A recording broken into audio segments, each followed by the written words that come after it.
ठीक है भाई। बड़े 60 को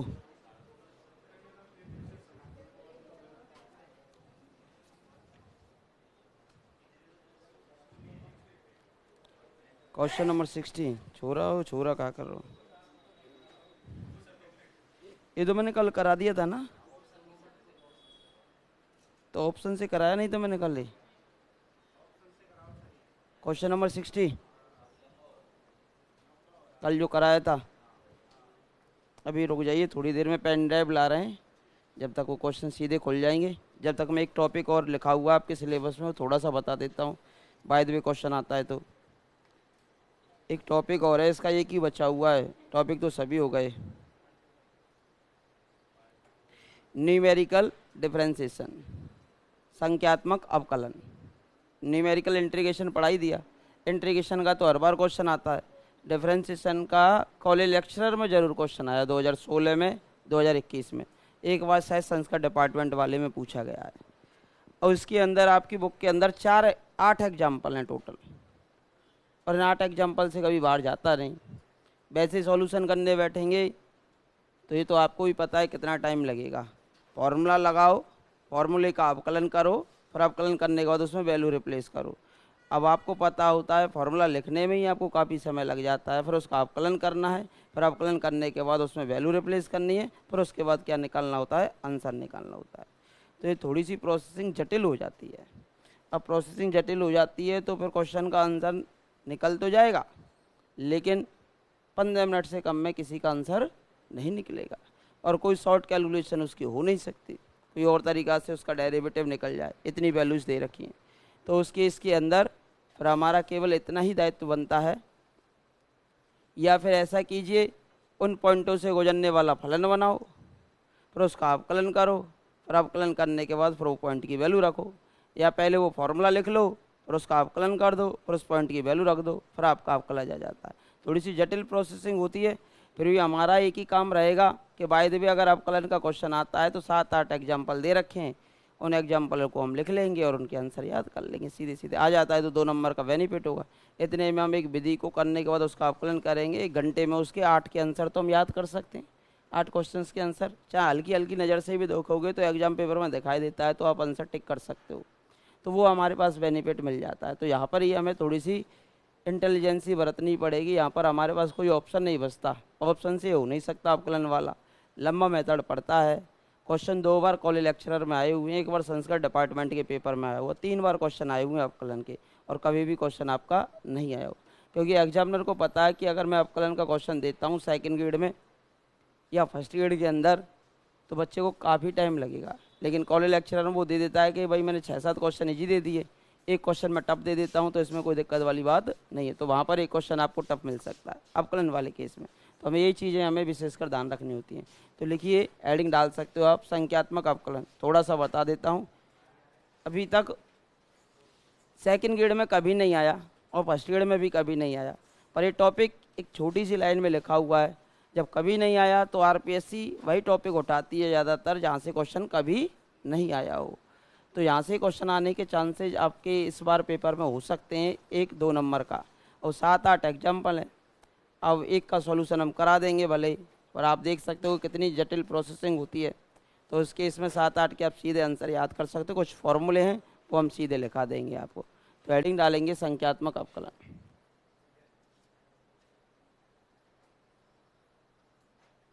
संख्यात्मक अवकलन, और जो कल वाला क्वेश्चन अभी पेन ड्राइव आते ही वो ऑप्शन से करा दूंगा ना। न्यूमेरिकल डिफरेंशिएशन, ये टॉपिक छूटा हुआ था है ना।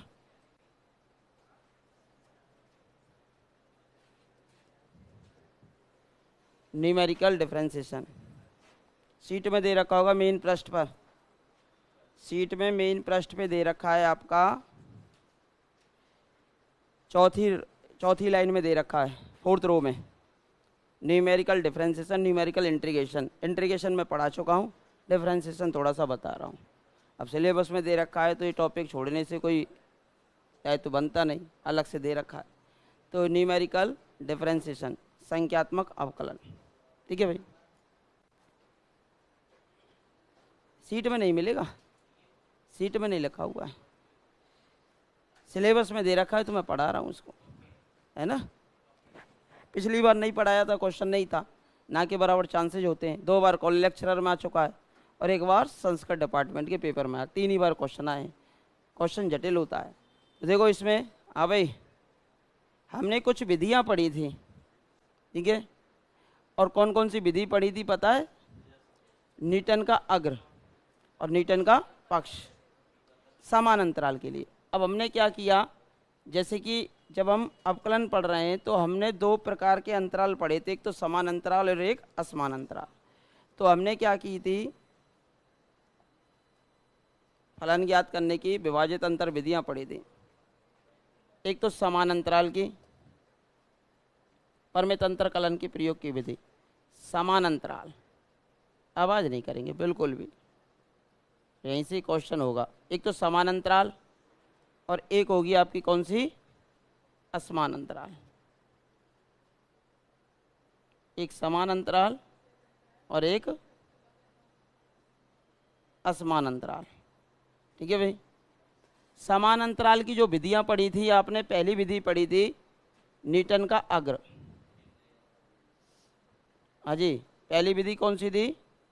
न्यूटन ग्रेगरी का अग्र अंतर्वेशन सूत्र।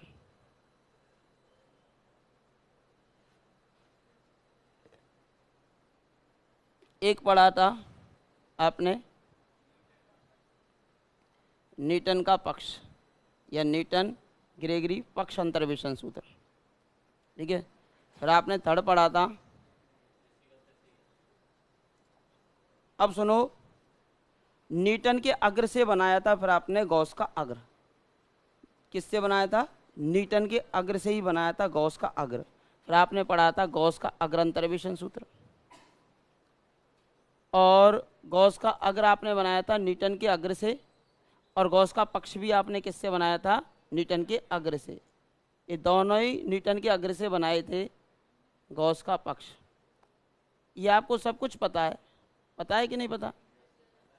अब न्यूटन के अग्र में हमारे पास ऑपरेटर आता है डेल, पक्ष में ऑपरेटर आता है नेबला। अब न्यूटन का अग्र बना है इससे, गॉस का अग्र बना है न्यूटन के अग्र से, तो इसमें कौन सा ऑपरेटर आएगा? डेल। और ये भी उसी से बना है तो इसमें भी कौन सा आता है? डेल। फिर गॉस का तृतीय सूत्र, गॉस का तृतीय सूत्र जो कि पिछली बार फर्स्ट ग्रेड में आया था। गॉस का तृतीय सूत्र किससे बनता है? गॉस के पक्ष से। हाँ जी, किससे बनता है? इससे। तो इसमें कौन से ऑपरेटर का उपयोग है? डेल का, तो ये भी क्या आएगा? डेल। फिर हमने पढ़ाया था, अगर मैं इन दोनों का औसत ले लूँ गॉस के अग्र और पक्ष का, तो क्या बनता है? स्टर्लिंग। और पहले और तीसरे का औसत लेते हो तो बेसल। तो एक बनता है आपका स्टर्लिंग और एक होता है आपका वेसल।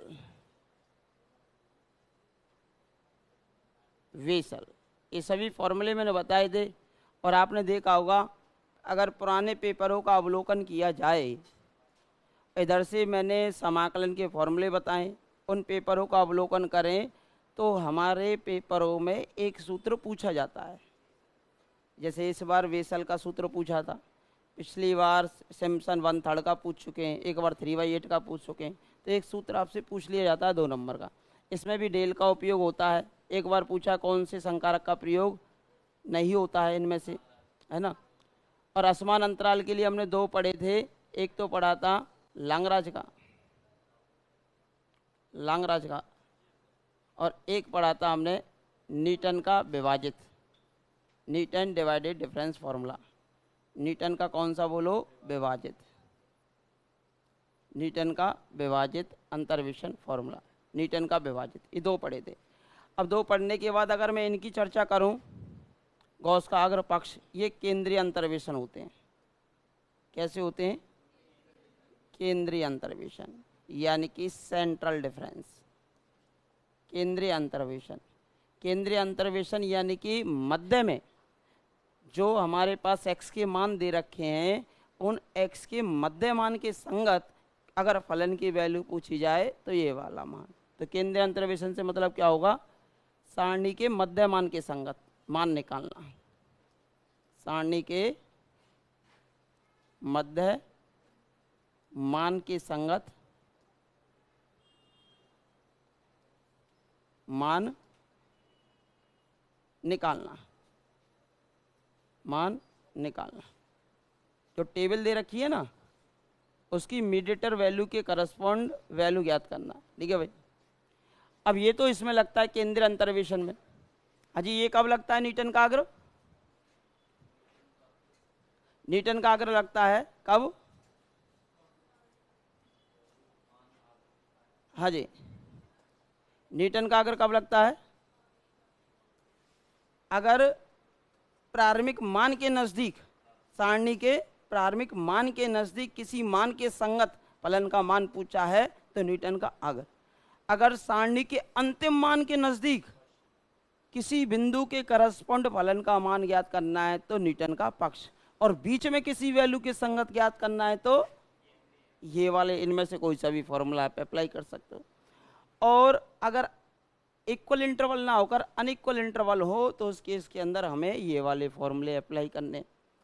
अगर एग्जामिनर पूछे कि भाई इस पॉइंट पर आप कलन निकालो, जैसे कि मैंने सारणी दे दी टेबल बनाकर, जैसे दे दी 1 पर वैल्यू दे दी, 1.1 पर दे दी, 1.2 पर दे दी, 1.3, 1.4, 1.5, 1.6, 1.10 तक दे दी, और मैं पूछ रहा हूँ 1.1 पर इसके अवकलन का मान निकालो, तो कौन सा लगेगा? न्यूटन का अग्र, क्योंकि आगे से नज़दीक वही है। तो पहले हम न्यूटन के अग्र का फॉर्मूला लिखेंगे, फिर उसका अवकलन करेंगे, अवकलन करने के बाद उसमें वैल्यू रखेंगे, फिर हमारे पास आंसर की प्राप्ति होगी। तो यानी कि इक्वल इंटरवल, अगर अनइक्वल इंटरवल होता तो आप एक ही फॉर्मूला लगा देना, कौन सा? न्यूटन का विभाजित अंतर्वेशन सूत्र। अब लेकिन इतने बड़े बड़े क्वेश्चंस करेगा कौन, और कोई शॉर्ट मेथड हो नहीं सकता, ऑप्शन का इसमें उपयोग किया नहीं जा सकता, क्योंकि वैल्यूज दे रखी हैं। अगर फलन दिया हुआ होता तो उसका अवकलन करके सीधी वैल्यू रख देते। वैल्यूज दे रखी हैं तो उस केस के अंदर आपकी बुक के अंदर 8 क्वेश्चंस हैं टोटल एग्जाम्पल, जिनके सॉल्यूशन प्रेजेंट हैं। 8 में से 3 क्वेश्चन एग्जाम पेपर में आ चुके हैं, जिसमें 2 कॉलेज लेक्चरर में 2016 और 2021 में, और एक संस्कृत डिपार्टमेंट के पेपर में। इन 8 क्वेश्चन से बाहर आपका जाएगा नहीं, बाय द वे आता है तो 8 क्वेश्चन लिख लेना और उनके आंसर आप लिख लेना। फिर भी एक क्वेश्चन मैं आपको करा दूंगा कि देखना कितना टाइम लगता है। ठीक है। अब देखो, न्यूटन का पक्ष लगेगा कब?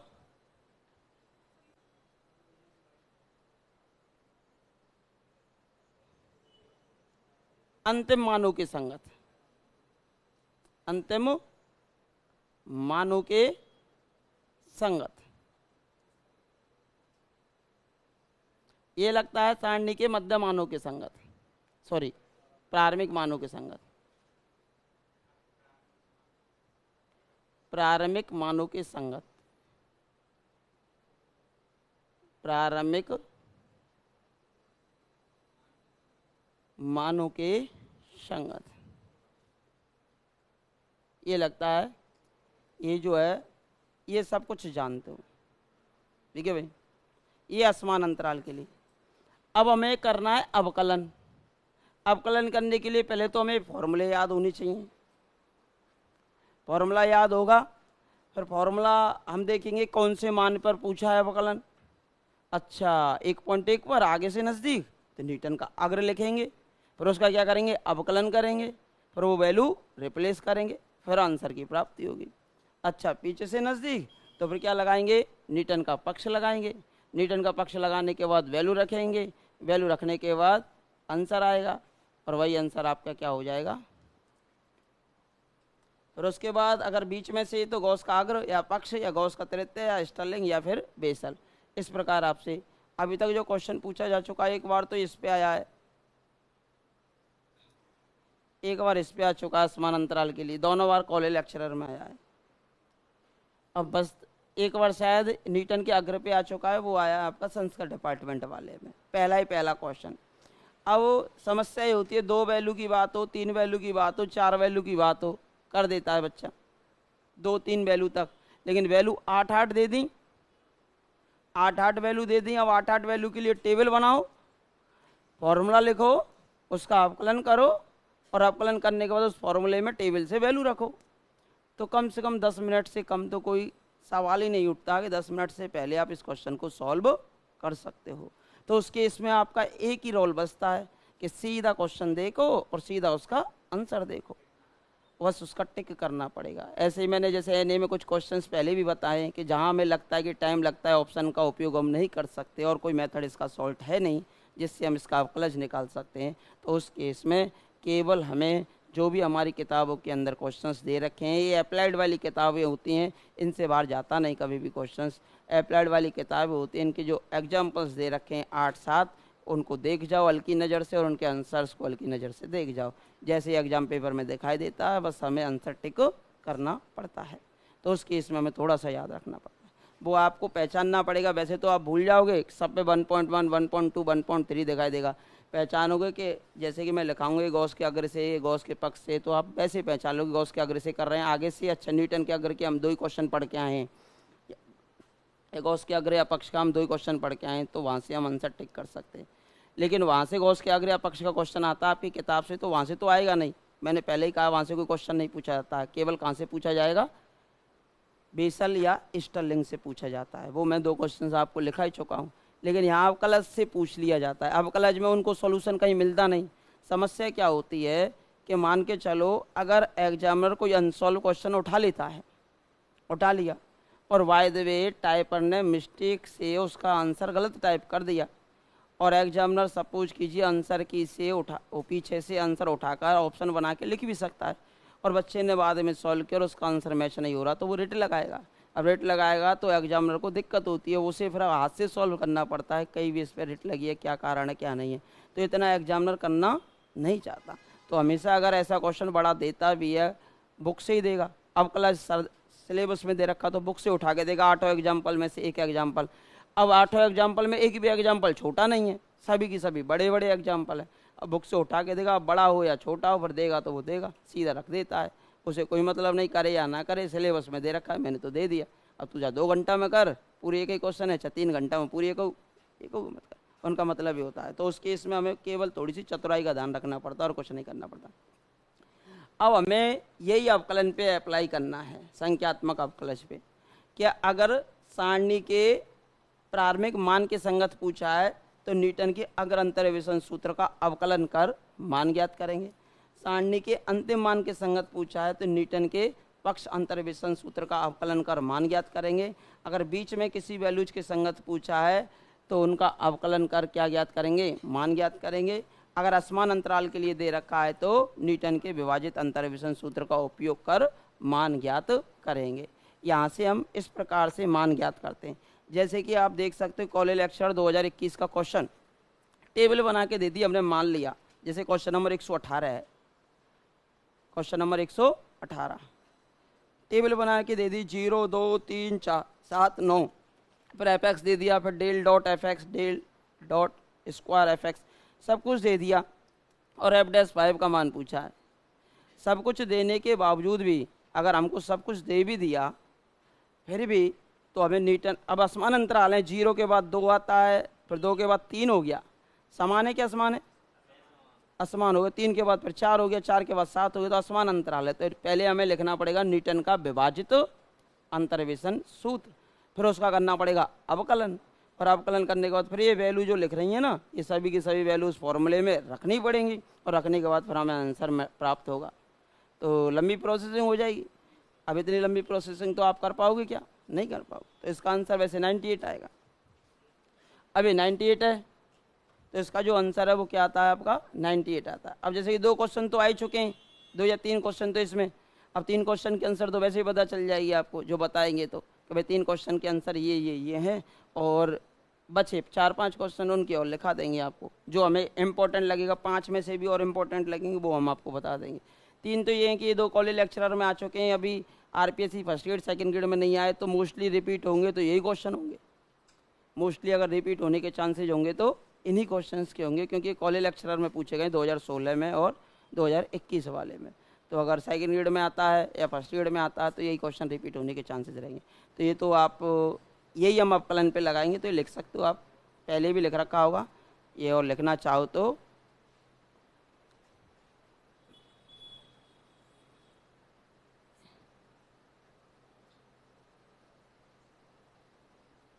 एक्स के मानों के लिए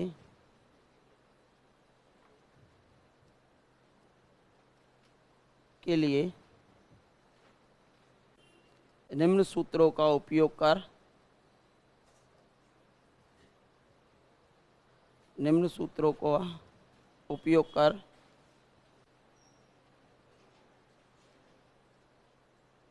अवकलन ज्ञात करते हैं। अवकलन ज्ञात करते हैं। कहने का मीन हमारा यही है कि अगर आप 8 क्वेश्चन की तैयारी करके जा रहे हो ना, तो 7 तो होने ही चाहिए, या 7 की तैयारी करके जा रहे हो 6 होने चाहिए, एक रहना नहीं चाहिए। और 8 की 8 हो जाओ तो कोई समस्या ही नहीं है उसमें। भाई हमें प्रत्येक चीज़ का ध्यान रखना पड़ता है, कुछ भी छूटना नहीं चाहिए।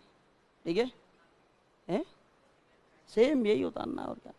ये लिखना है अवकलज। अब अवकलज कैसे करेंगे? आगे के नज़दीक मान के लिए तो ये वाला फॉर्मूला लगाना पड़ेगा, उसका अवकलन करना पड़ेगा, वैल्यू निकालनी पड़ेगी। इस पे निकालना है तो इसका अवकलन करो, वैल्यू निकालो। इन पे दे रखा है तो अवकलन करो, वैल्यू निकालो। तो ये हमें केवल उनसे ही करना है भाई।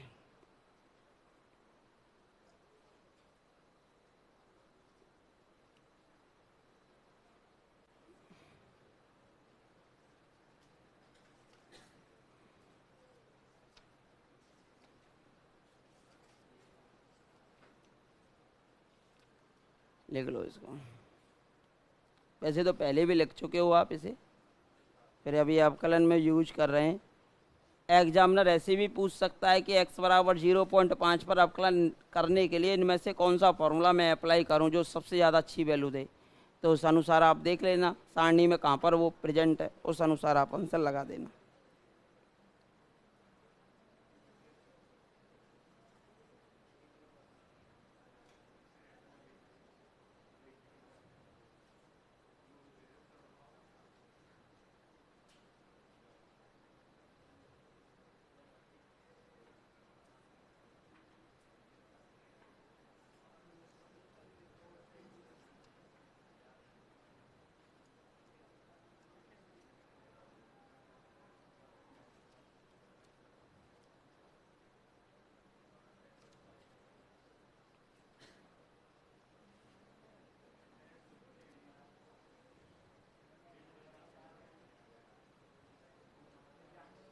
लिख लिया क्या?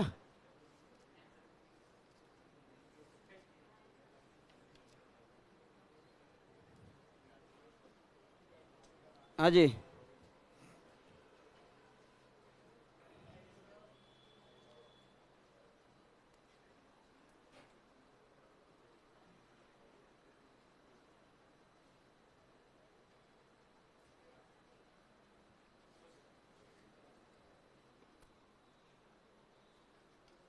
बट क्या है, जो आप पढ़ के जाते हो 1-1.5 घंटे 2 घंटे की क्लास तो होती है, वो साथ के साथ याद कर लिया करो, पढ़ लिया करो घर जाकर। पीछे के लिए छोड़ेंगे तो इकट्ठा होता चला जाएगा। फिर यूँ कहेंगे कि यहाँ से पढ़ें कि वहाँ से पढ़ें, कहाँ से पढ़ें। बूंद बूंद से घड़ा भरता है, धीरे धीरे करके। हाँ,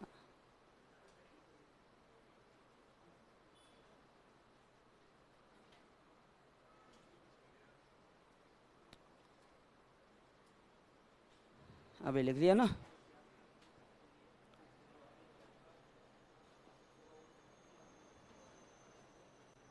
यही अवकलन में लगाएंगे सेम। इससे आपको अंदाज़ा हो जाएगा कि कौन सा फॉर्मूला लगाना है, कौन सा नहीं लगाना है। वैसे तो एग्जामिनर नाम से देता है।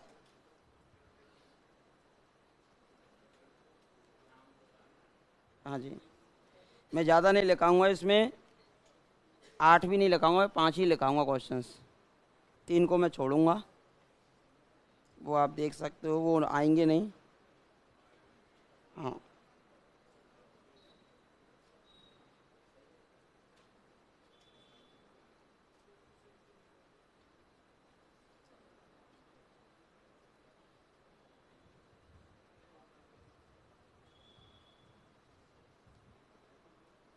हाँ जी, चलें स्टार्ट करें। ठीक है, सूत्र तो सभी जानते हैं, उनका अवकलन करना है, वैल्यू रखनी है, फिर आंसर लाना है। क्योंकि लंबी प्रोसेसिंग है, इसमें कोई दोहराई नहीं है। लिख लिया।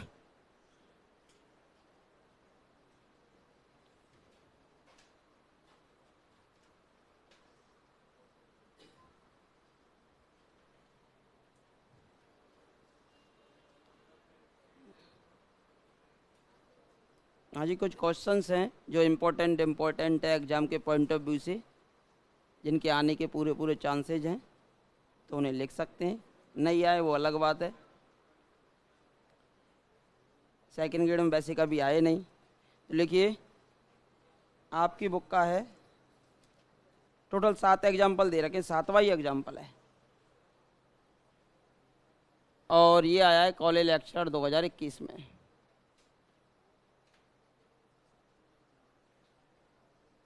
और अगर सॉल्यूशन देखने की इच्छा हो तो टेलीग्राम चैनल पे मैं भेज ही दूंगा, ठीक है।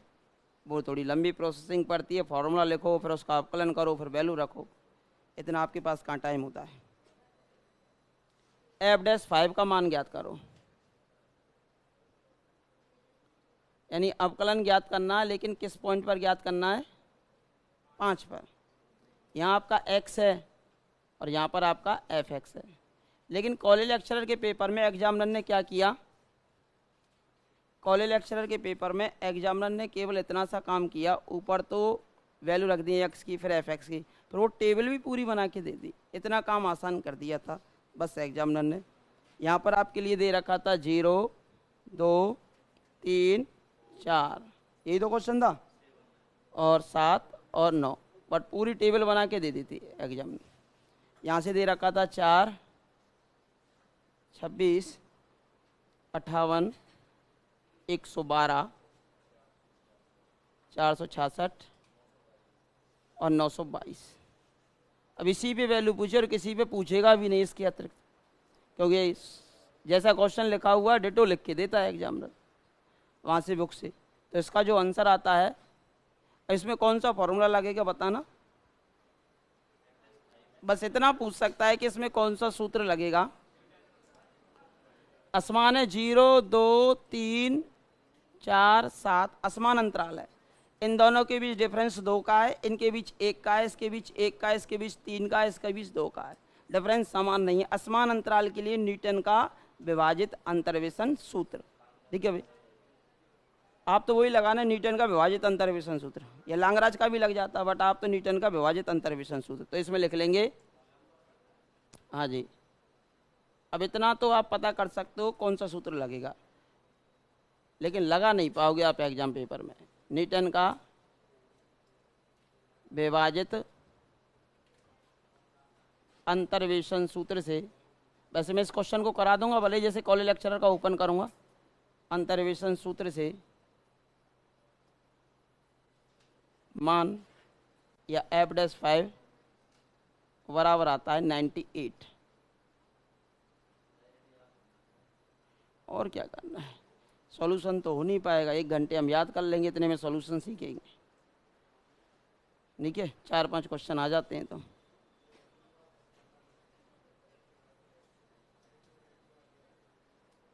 आप स्वयं देख लेना कितने बड़े बड़े क्वेश्चंस एग्जाम पेपर में कभी कभार पूछ ले जाते हैं। एक क्वेश्चन डाल देता है एग्जामिनर कि कर पॉइंटों वाला क्वेश्चन, 2-3 इजी मिल जाते हैं, बट एक क्वेश्चन एग्जामिनर फिर भी डाल देता है। अभी कॉलेज लेक्चरर का पेपर भी होगा RPSC का, तो उसमें भी एक क्वेश्चन देखने को मिल जाता है। तो इनमें से ही मिल जाएगा जो मैं पढ़ा रहा हूँ, कोई अतिरिक्त सिलेबस में होगा वो अलग से आएगा, जैसे गॉस सीडल विधि, गॉस पुनरावृत्ति विधि, ये अलग से सिलेबस में, वो ना तो फर्स्ट ग्रेड में ना सेकंड ग्रेड में सिलेबस में, ठीक है। अगला एग्जाम्पल लिखो, f'8 का मान ज्ञात करो।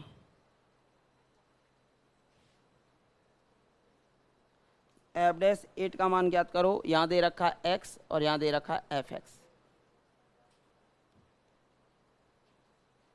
एक कम कम वैल्यूज के लिए तो ये ज़्यादा इम्पोर्टेंट हो गए, ये सबसे पहले लिखाए हैं मैंने, जो कम कम वैल्यूज के लिए। इसमें ज़्यादा वैल्यूज नहीं थी, 3 और 3 6 थी, और इससे पिछले वाले में तो 4 ही वैल्यू हैं, तो ये ज़्यादा इम्पोर्टेंट हो गया। सेकंड ग्रेड के उससे फर्स्ट ग्रेड के उद्देश्य से ये सबसे ज़्यादा इम्पोर्टेंट हो गया, और ये इस वजह से इम्पोर्टेंट हो गया क्योंकि कॉलेज लेक्चरर में आ चुका है, तो रिपीट होने के चांसेज हैं। तो यहाँ x है 6, 7, 9, 12, 6 के बाद 7, 7 के बाद 9, फिर 12। बताइए भाई, समान है क्या असमान है? असमान है। तो वट ये पॉइंटों में वैल्यू दे रखी है 556, 1.690। अब ठीक है, हमने मान लिया वैल्यू 4 दे रखी है, लेकिन समस्या तो पॉइंटों की है। हम पे तो बैंक का पेपर देते हैं तो उसमें नहीं जुड़ पाता, यही तो है कि इसमें इन चारों को भी जुड़वा लेगा बैंक के पेपर में तो हम पे ये नहीं जुड़ पाएंगे। यहाँ तो हमें इनके अंतर निकाल के फिर भाग देना है, विभाजित अंतर लगा के फिर फॉर्मूले में रखना है अवकलन करने के पश्चात। तो इसमें क्या करेंगे, विभाजित अंतर सूत्र से। आज जी उसका आंसर तो सभी को पता चल चुका है, कितना था 98, कितना है बोलो। f'5 की वैल्यू जो थी वह 98 थी।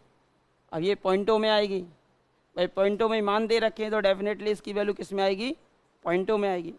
और इसकी जो वैल्यू है पॉइंटों में आती है 0.10859 या फिर कह सकते हो 86 कह सकते हो। याद करने में दिक्कत आ रही हो ना, 1086 याद कर सकते हो या ऐसे याद लग सकते हो, दिक्कत आ रही हो तो 0.1086 1086। अब तो ठीक है ना, 1086 या 1085 याद रख लो।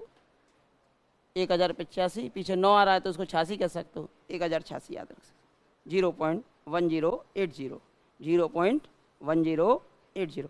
ये दोनों क्वेश्चन हो गए आपके इम्पोर्टेंट। ये दोनों की दोनों आपके कैसे हो जाते हैं, इम्पोर्टेंट हो जाते हैं। अभी दोनों की दोनों इम्पोर्टेंट हो चुके हैं। इसके बाद एक चीज़ और ध्यान रखा करो, जहाँ भी राजस्थान यूनिवर्सिटी लिखा हुआ है क्वेश्चनों के ऊपर, जब भी अगर बीएससी की कोई भी किताब पढ़ते हो जहाँ भी राजस्थान यूनिवर्सिटी लिखा हो और वो बार बार आया हुआ क्वेश्चन हो और छोटा हो, वो तो हमें पढ़ना ही पढ़ना है। लेकिन अगर क्वेश्चन थोड़ा सा बड़ा है लेकिन कई बार पूछा गया है राजस्थान यूनिवर्सिटी में, तो एक बार उसके आंसर पे नज़र डालकर ज़रूर जाया करो हमेशा। इस चीज़ को ध्यान रखना, फिर पुराने पेपरों को एनालिसिस करना, फिर देखना जो हमने बातें बताई हैं वो बिल्कुल सटीक साबित होती हैं कि नहीं होती हैं। तो यहीं पे हमें थोड़ा सा ध्यान देना होता है। तो तीसरा क्वेश्चन लिखेंगे, ये वाला जो ऊपर ऊपर वाला क्वेश्चन है ना, ये आ चुका है आपका कॉलेज लेक्चर 2021 में। अब जो लिखा रहा हूँ वो आया है कॉलेज लेक्चर 2016 में। कॉलेज लेक्चरर 2016 में। अभी जो यूपी का कॉलेज लेक्चरर का पेपर हुआ था लास्ट 2018 में, जन 18-19 में ही हुआ था, जन 20 में हुआ था, उस टाइम भी यहाँ से जिसका जो पहला एग्जाम्पल है इस बुक का, पहला एग्जाम्पल आया था और डेरिवेटिव पे वैल्यू पूछी थी। अब कौन सॉल्व करेगा, 2-2 घंटे के पेपर होते हैं, 2-2 घंटे में एक क्वेश्चन थोड़ी ना करना है, हमें तो 150-150 क्वेश्चन करने पड़ते हैं। सबके लिए फॉर्मूला माइंड में आना चाहिए सब कुछ, तो इससे तो अच्छा होता है फिर हमें 2-4-5 क्वेश्चन में डाउटेशन होता है तो उनके आंसर लिख लिए जाते हैं, छोड़ते नहीं, लिख लिए जाते हैं, याद कर लिए जाते हैं। भाई छोड़ना क्या होता है, 2 नंबर मिलेंगे, जिसको सब छोड़ के आ रहे हैं आप करके आ रहे हो, यही तो आप बेनिफिट में रहे। इनका कुछ नहीं करना होता, जहाँ जहाँ आपको याद करने एक कागज बनाओ, अपनी जेब में रख लो या दीवार पे लगा लो, जब भी जाओ अच्छा है ये क्वेश्चन बताया था सर ने, इसका आंसर इतना है, इसका आंसर इतना है, इसका आंसर इतना। रोज़ 5 मिनट सुबह जगते ही फेर जाओ या सोते वक्त फेर लो, तो आराम से हम ये कह रहे हैं पेपर में दिखाई देगा। तो बट टिकी तो करना है और क्या करना है। जहाँ हमें लगता है कि वहाँ हम जल्दी नहीं कर सकते क्वेश्चन को, वहाँ पर हम याद कराने का प्रयास करते हैं और आपका भी दायित्व बनता है कि हम इसको याद ही कर लें। ये क्वेश्चन अब आप देखेंगे, इतना बड़ा क्वेश्चन कौन करेगा। अब एफ डैश 0.04 पे वैल्यू पूछिए, पॉइंट इन में ही और वैल्यू पूछिए, और गॉस का अग्र लगेगा इसमें ना, गॉस अग्र से दे देता है, नहीं भी देगा तो आपको गॉस अग्र पहचानना है, क्योंकि बीच में वैल्यू है एक्स है और इधर एफ एक्स है, एक्स है और इधर आपकी क्या है बोलो एफ एक्स है। अब देखो कैसा क्वेश्चन आया था, आप देखना सीट में दे रखा है 0.01, एक्स के मान भी पॉइंटों में। अब पॉइंटों में चलो ठीक है, पर पॉइंटों में भी 6 मान, और एग्जाम्पल नंबर 3 है आपकी बुक का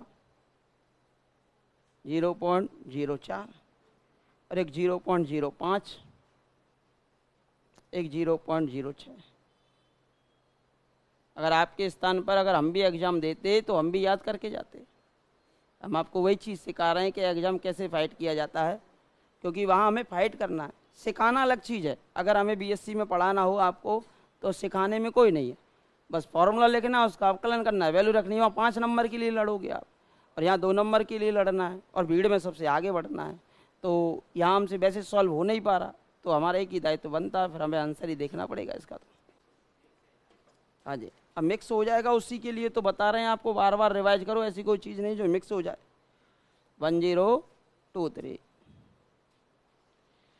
0.1047। अब मान के चलो कॉलेज लेक्चर 2016 में आ गया ये क्वेश्चन, हम इसको पढ़ के नहीं गए, या हम जानते कि भाई हमने पढ़ रखा है, अच्छा बीच में से वैल्यू नज़दीक है, किस पे पूछा है 0.04, अच्छा बीच में से नज़दीक है तो गॉस का अग्र लगेगा, लग तो जाएगा, अवकलन कौन करेगा, फिर इन पॉइंट की वैल्यू ने कौन रखेगा, टेबल कौन बनाएगा, तो हम पे तो बन गई टेबल, छोड़ेंगे फिर इसको। पर हम कहते हैं कि छोड़ो क्यों, जब 2 नंबर मिल जाते हैं तो आंसर देख जाओ ना, तो 2 नंबर मिल जाते हैं आंसर देखने के कारण। 0.1071,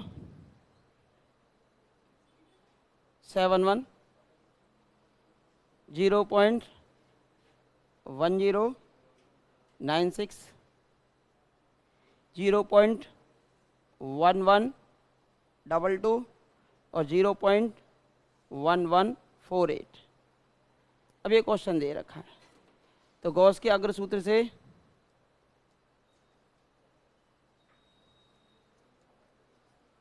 हाँ जी एफ डैश 0.04, क्योंकि एग्जामिनर के पास क्वेश्चन नहीं है यहाँ पर, एफ डैश 0.04, इस पे जो वैल्यू है 0.254, 254,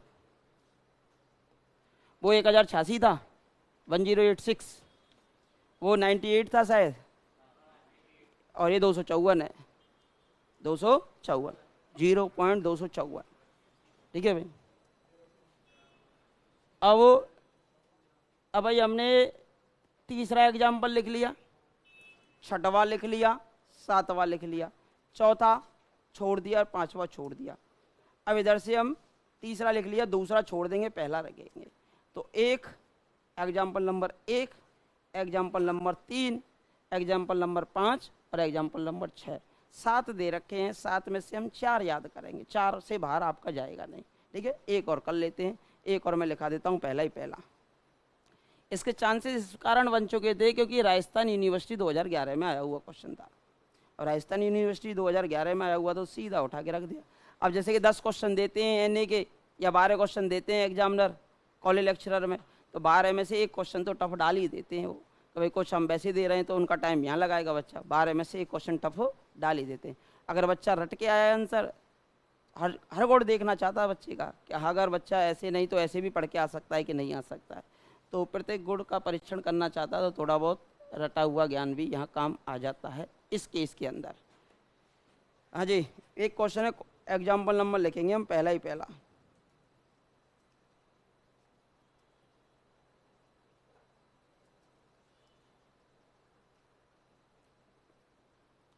इधर x दे रखा है, इधर y दे रखा है।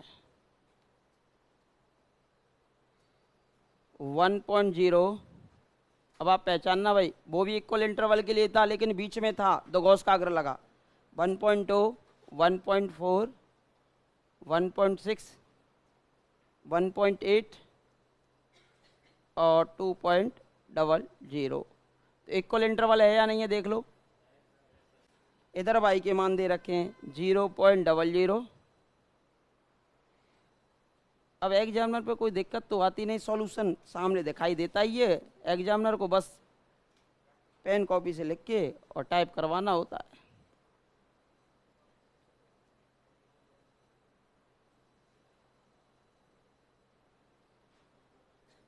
और इस टॉपिक को अवकलन वाले को मैं पहली बार पढ़ा रहा हूँ, पिछली बार भी नहीं पढ़ाया था मैंने,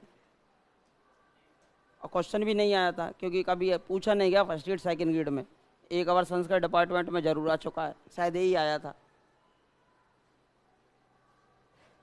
2.4320 और 4। अजी क्या कौन सा लगेगा बोलो? जैसे कि इसने पूछा है x बराबर 1.1 पर, बोलो कौन सा फॉर्मूला लगेगा? न्यूटन का अग्र। न्यूटन अग्र से एक तो dy/dx का मान और एक d2//dx² का मान, दो मान दे रखे हैं इसमें। और मेन तो यही आएगा फर्स्ट वाला, आता है तो d y by d x का जो मान आएगा ना,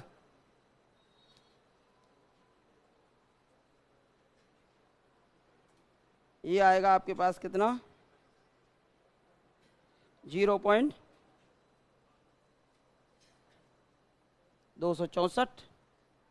वहाँ कितना था अजी, इससे पिछले वाले में कितना था, 254, यहाँ 64। और d two y over d x square का पूछे 1.1 पर, d two y over d x square का पूछे 1.1 पर, तो 6.60, 6.60 बस। 4 से अतिरिक्त तो पूछा नहीं जाएगा भाई, हमारा मानना तो यही है कि 4 से अतिरिक्त आपसे अवकलन का मान पूछा नहीं जाएगा। और आता है तो फिर नॉर्मल केस लगाना, उसे सॉल्व कर लेना।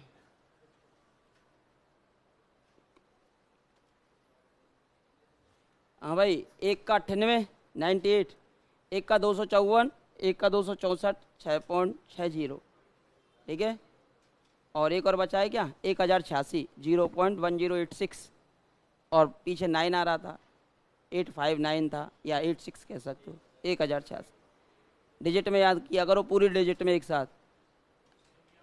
हाँ, क्वेश्चन तो वही है, एक तो F'5 पे वैल्यू है, एक F'8 पर वैल्यू है, एक 0.04 पे वैल्यू है। 0.04 पे 54 आ रहा है, 4 पे पीछे 54 आ रहा है सीधा। और यहाँ से इस पे आपकी 1.1 पे न्यूटन के अग्र है, अग्र में 264 और 6.60, ठीक है। इसमें अग्र में 6.60 और 264 है, ये 4 पे फिनिश हो रहा है, देखो 4 पे फिनिश हो रहा है, ये 64 है। इसके अतिरिक्त आता है कोई भी क्वेश्चन तो उसे करने का तरीका मैं बता दूंगा, अगर फिर आएगा तो वो नॉर्मल आएगा, वो आगे वाली विधियों से हो जाएगा, तो उन्हें मैं पढ़ा देता हूँ। इसे लिख लो पहले तो, कि मैं नहीं चाहता कि एक भी क्वेश्चन आपका छूटे एग्जाम पेपर में। अवकलन का ही तो है,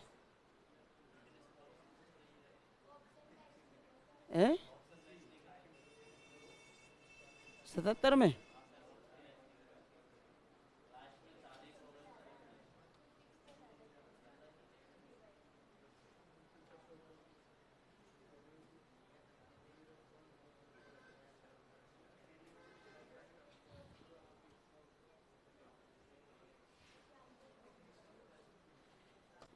जल्दबाजी में गलत लग गया क्या, 1 मिनट देख लेता हूँ।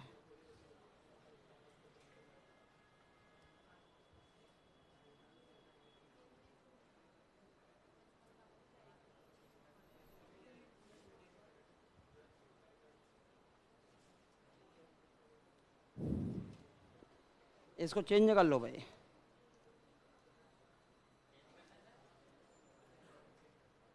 छः सौ तीस है, 630 है, 63, 0.63। हाँ, इसको चेंज कर लो, जल्दबाजी में वो दूसरा लग गया, उसका भाग दिए बिना। 0.63 या 630, ठीक है। 0.63 याद रख सकते हो, 0.63, फिर 0 तो कितने भी बढ़ा लो पीछे, कोई दिक्कत ही नहीं। 0.63, 0.63। हाँ, इसका आंसर देख लो, पहला वाला गलत है, इसको सही करो भाई, लिखा मत रहने दे जाना, पर कहो आंसर मैच नहीं। 0 नहीं है, यही है शायद, क्या फिर सॉल्यूशन है ना आपके पास, सीधा भेज सकते हो, है सॉल्यूशन है ना। ये दे रखा आपका, कहाँ है, ये रहा F'1.1 0.630। अब जब कैलकुलेशन आप करते हो, देखो आपको पहले टेबल बनानी पड़ेगी, टेबल बनाने के बाद फिर यहाँ ये फॉर्मूला लिखना पड़ेगा, फिर फॉर्मूला लिखने के बाद इसका अवकलन करना पड़ेगा, फिर अवकलन करने के बाद इसमें वैल्यू रखनी पड़ेगी। अगर दोबारा डेरिवेटिव पूछ रहा है तो एक बार और अवकलन करना पड़ेगा और दोबारा वैल्यू रखनी पड़ेगी, तो इतनी तो तुम्हें क्षमता ही नहीं है। ये एग्जाम्पल नंबर 3 था, जैसे एग्जाम्पल नंबर 3 था, ये आया हुआ कॉलेज लेक्चर 2016 में। अब ये दे रखा है गॉस का अग्रंतर विषम सूत्र, ठीक है। पहले फॉर्मूला लिखा, फॉर्मूला लिखने के बाद फिर टेबल बनाई, टेबल बनाने के बाद उसका अवकलन किया, अवकलन करने के बाद वैल्यू रखी, जब जाके आपका 0.254 आंसर आया। इसके बाद अगर हम बात करें क्या आया आपका एग्जाम्पल नंबर 7 लास्ट से। अब एक 6 है और एक 7 है। 6 में 4 वैल्यूज के लिए था, 7 में आपका 6 वैल्यूज के लिए था, जो कॉलेज लेक्चर 2021 में आया। अब ये टेबल तो बना के दे दी है एग्जामिनर ने, ये टेबल बना के दी थी कॉलेज लेक्चर 2021 में, ये टेबल बना के दे रखी है, विभाजित अंतर्वेशन वाला है। और टेबल बना के देने के बाद फिर इसकी कैलकुलेशन करनी थी अवकलन करने के पश्चात, तो उसका आंसर आता था कितना 98। तो यहाँ से बाहर आपके गए नहीं, जब गए नहीं तो आपको ज़्यादा सोचने वाली आवश्यकता भी नहीं है। अब देखो, अब हेडिंग डालेंगे इसी में भी पूछ लेगा। हाँ जी, मैंने एक संबंध बताया था ई नेवला डेल, इनमें जो हमने संबंध कराए थे सबसे पहले जब संकारक पढ़ा रहे थे, तो ऑपरेटर पे हमारी 2 या 3 दिन चर्चाएं चली थी कंटिन्यूस लगातार, ठीक है, उन्हीं का उपयोग करेंगे। तो यहाँ से अब आप हेडिंग डालेंगे किसी फलन के अवकलजों का प्रतीकात्मक निगमन, या लिख लो फलन के अवकलज।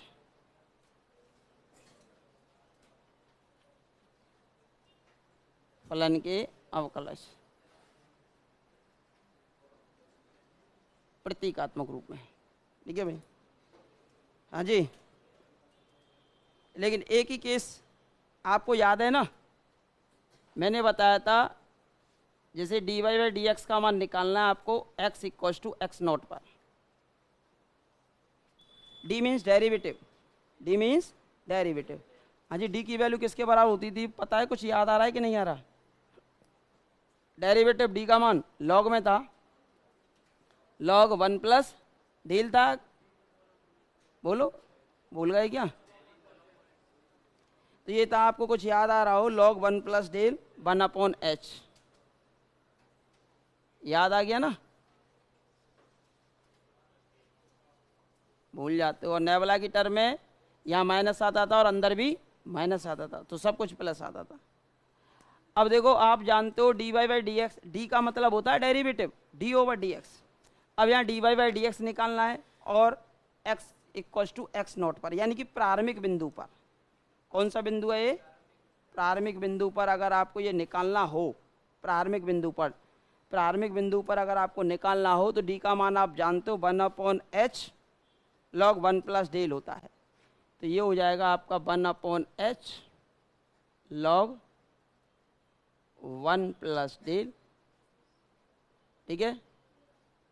और पीछे आ जाएगा अब आपका क्या, y0, यानी कि प्रारंभिक मान x = x0 पर y का मान आ जाएगा y0, या x = 0 पर y का मान आ जाएगा y0, ठीक है भाई।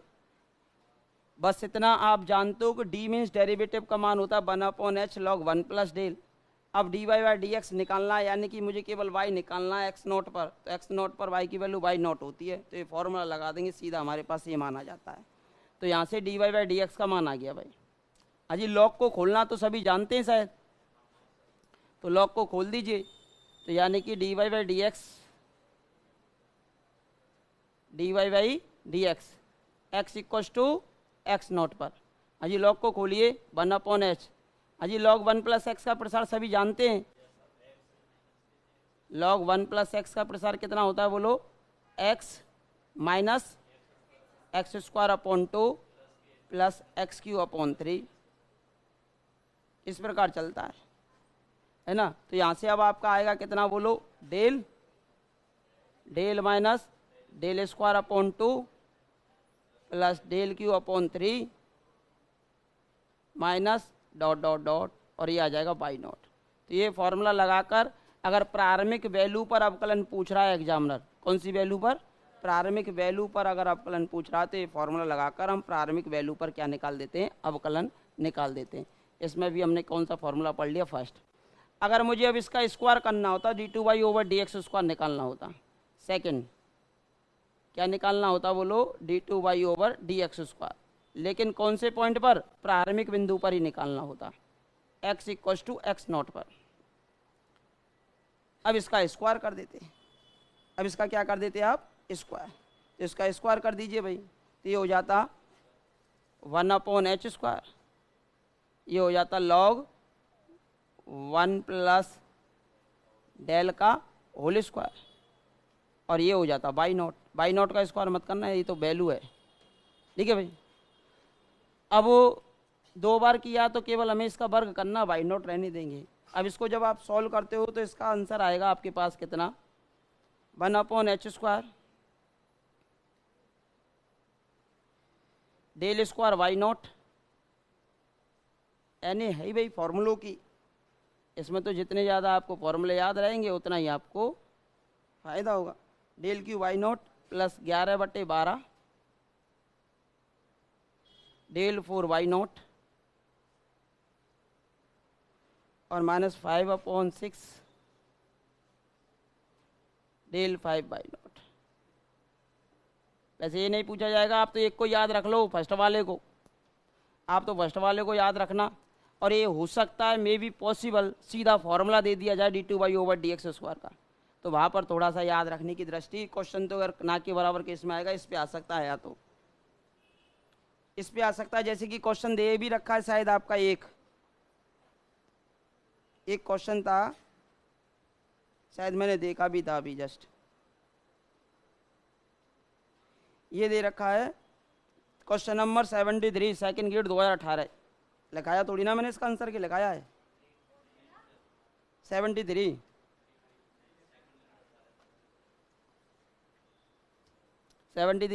दिखाई दे रहा है ना। अब देखो पूछी कहीं पे वैल्यू है, x बराबर 0 पे, यानी कि प्रारंभिक मान पे। किस पे पूछिए बोलो, x बराबर 0 पर यानी प्रारंभिक मान पर। अब x बराबर 0 पर पूछिए यानी प्रारंभिक मान पे पूछिए, तो ये वाला फॉर्मूला लगा देना। कौन सा लगा देना, ये वाला लगा देना, आंसर आ जाएगा। ये वाला लगाना पड़ेगा जब क्या आ जाएगा आपका आंसर आ जाएगा। प्रारंभिक मान पर पूछे x बराबर x0 पर, तो ये वाला फॉर्मूला लगा देना, और समान अंतराल हो, अंतराल कैसा हो, समान हो, तो ये वाला फॉर्मूला लगा देना। तो देखो 0 1 2 3 4 समान अंतराल है। कैसा अंतराल है, समान अंतराल है।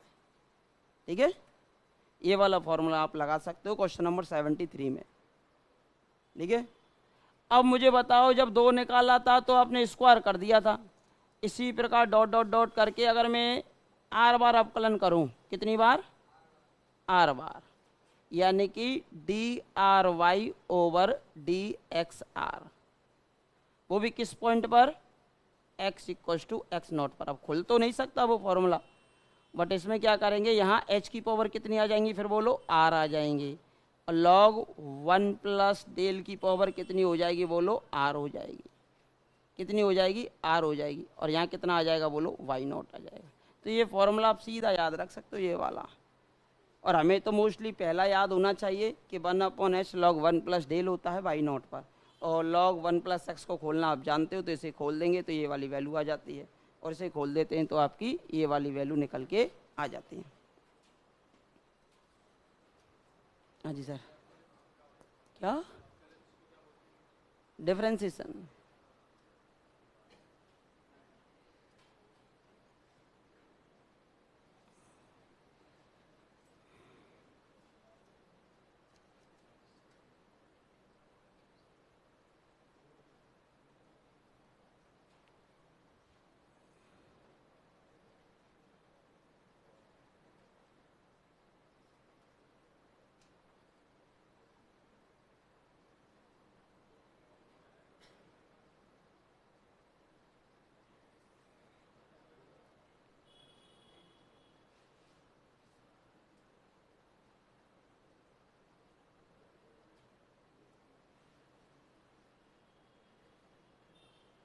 लिख लिया ना सभी ने।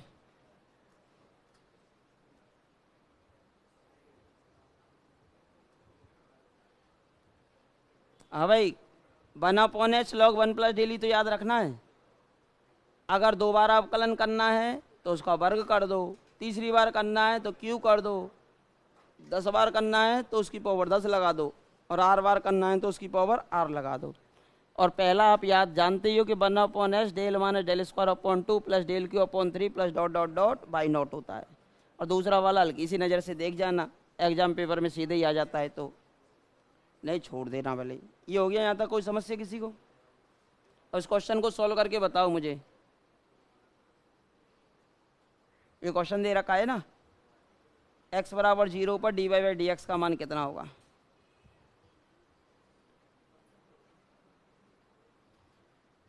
सेवेंटी थ्री को सॉल्व करके दिखाना आप, है ना। कर लाओगे घर से, आगे का पढ़ा दूँ जब तक। ये लास्ट टॉपिक चल रहा, लास्ट छड़ पे खड़े हो आप। मैं ये चाहता हूँ छोड़ना, कुछ नहीं चाहता है। इस विधि से होगा, इस वाली से, इस फॉर्मूले में रखना पड़ेगा, टेबल बनानी पड़ेगी आपको।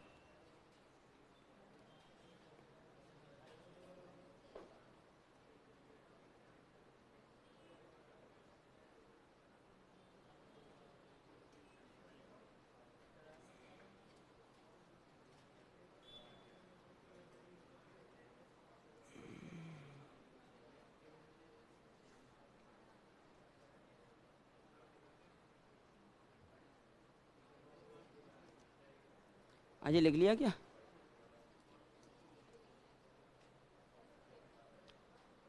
सेकंड ग्रेड में जैसे 2018 वाले पेपर में दिखाई दे रहा है आपको एक क्वेश्चन, दिखाई दे रहा है ना, अवकलज का। 2 बार कॉलेज लेक्चरर में दिखाई दे चुका है, और वैसे 8-7 क्वेश्चन आपके एग्जाम पेपर में देखने को मिलते हैं, जिसमें से एक क्वेश्चन छूट भी जाता है तो कोई दिक्कत वाली बात नहीं। अगर इनमें से मिल जाता है तो सीधा आंसर टिक करना है आपको, और क्या करना है। एक का आंसर 0.254 था, एक का आंसर 98 था, एक का आंसर 0.1086 या 85-9 था, और एक का आंसर 0.63 था, और एक का आंसर 6.60 या 6.6 था। कहने का भी ज़्यादा आंसर थोड़ी ना थे, याद भी हो गए। यहाँ अगर प्रारंभिक बिंदु पे निकाल रहे हो d y by d x का मान 1/h log 1 plus del, log 1 plus del का मान होता है del minus del square upon 2 this. अगर प्रारंभिक वैल्यू पे निकाल रहे हैं तो ये फॉर्मूला लगा देंगे। दोबारा करना होता तो स्क्वायर कर देते, आर बार करना होता तो पावर आल लगा देते, और ये del square y naught, del cube y naught 11/12, del 4 y naught 5/6, इस प्रकार। ठीक है भाई।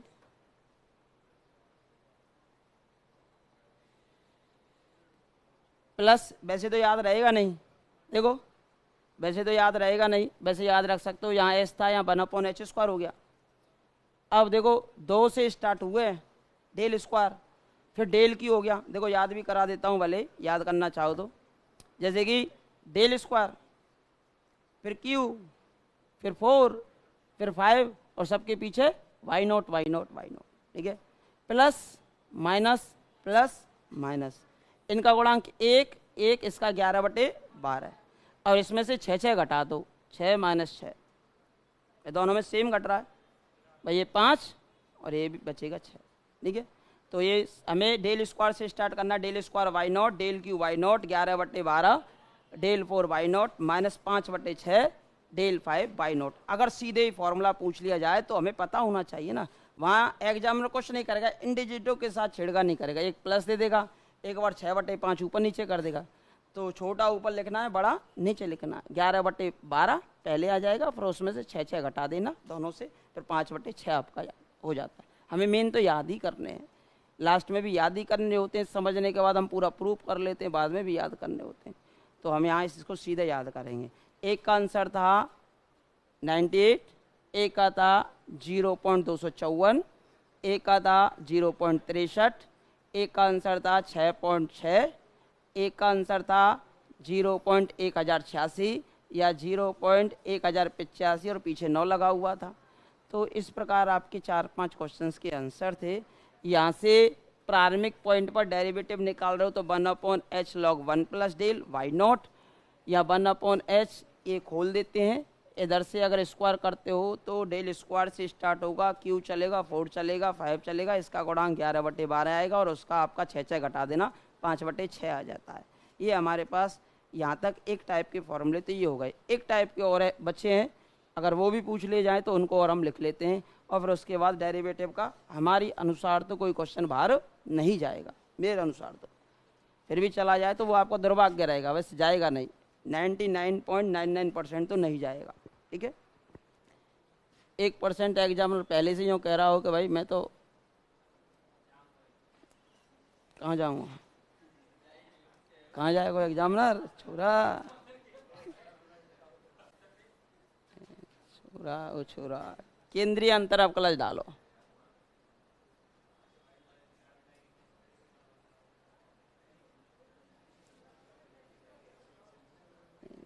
केंद्रीय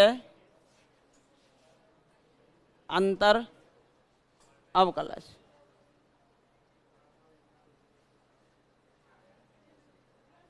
केंद्रीय अंतर अवकलज। केंद्रीय फॉर्मूला ही बता दूं सीधा, सेंट्रल डिफरेंशिएशन।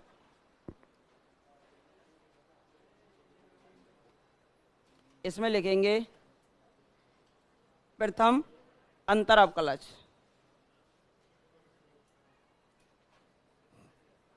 आवाज नहीं भाई, साथ के साथ याद भी कराने का प्रयास कर रहे हैं आपको, नहीं नोट्स तो सभी के पास होते हैं। हाँ जी, डेरिवेटिव ऑफ बाई एन, यानी एन के रेस्पेक्ट में अवकलन करना है, या बाई एक्स होता तो एक्स के रेस्पेक्ट में अवकलन करना होता, ठीक है, या फिर एक्स लगा लो दिक्कत आए तो आपको, डेरिवेटिव ऑफ बाई एक्स कर लो। डेरिवेटिव ऑफ बाई एक्स यानी कि डी ओवर डी एक्स, और यहाँ लिख सकते हो आप बाई एक्स, यानी एक्स का कोई भी फलन दे रखा है और उसका हमें डेरिवेटिव करना है और केंद्रीय अंतर्विशन से करना है, तो 1/2h, ठीक है भाई। एक मान आगे विस्थापित करो और एक मान पीछे, और दोनों का अंतर निकाल दो। जिसे डेरिवेटिव ऑफ बाई एक्स निकालना है, डेरिवेटिव ऑफ बाई एक्स निकालना है, प्रथम अंतर संकारक निकालना है, तो 1/2h। अब x में एक मान आगे विस्थापित करो और एक मान पीछे, और दोनों का अंतर। ये हो गया आपका प्रथम अवकलज। अब है द्वितीय यानी कि सेकंड, द्वितीय अंतर अवकलज।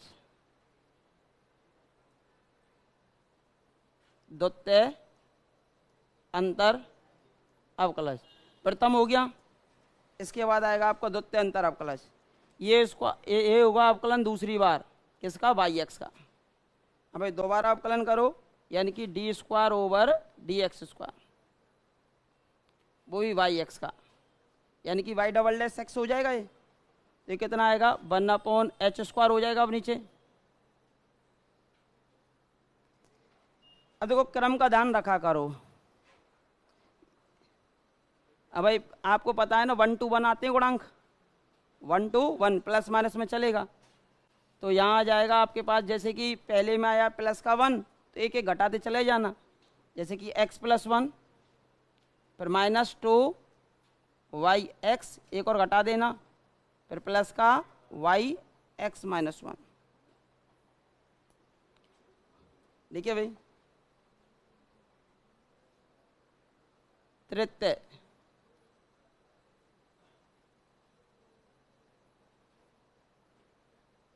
तृतीय अंतर अवकलज।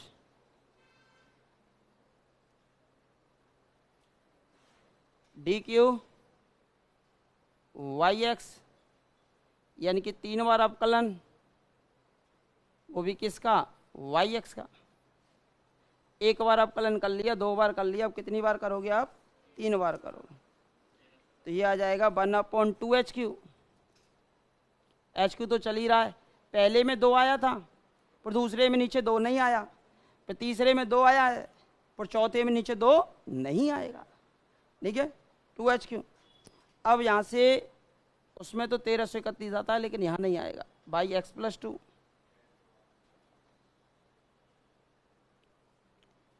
और ये 2 के चलेंगे। हाँ भाई, x + 1 plus yx minus yx - 2, अभी याद करा दूंगा सभी को। और चौथा और आखिरी लास्ट है इसका, अब नीचे 2 नहीं आएगा इसमें ना, चतुर्थ या फोर्थ अंतर अवकलज।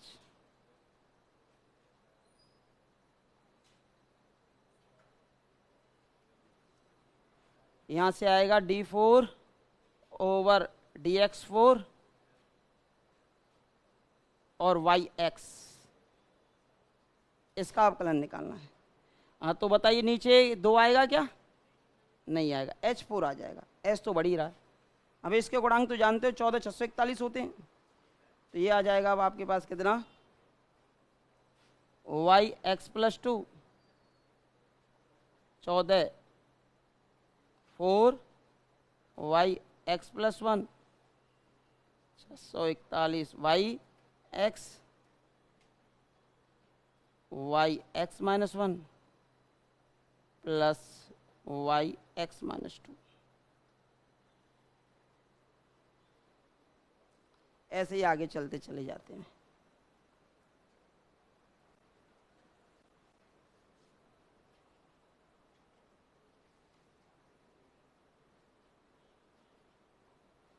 इसमें 3 वैसे 1331 आता है उसमें, यहाँ 1331 नहीं है, 2 आ गया, बस एक में चेंजिंग हो रही है, वो जो हमारी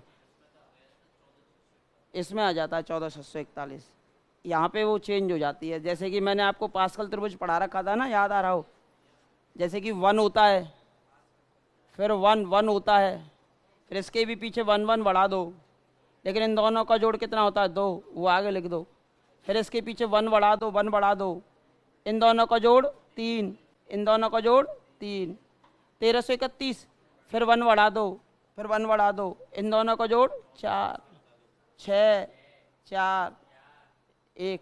अब ये तो हमारे पास सही आ गया 14,641, इसके गुणांक है ना, लास्ट वाले के देखो 1 4 6 4 1, 14,641 सही है।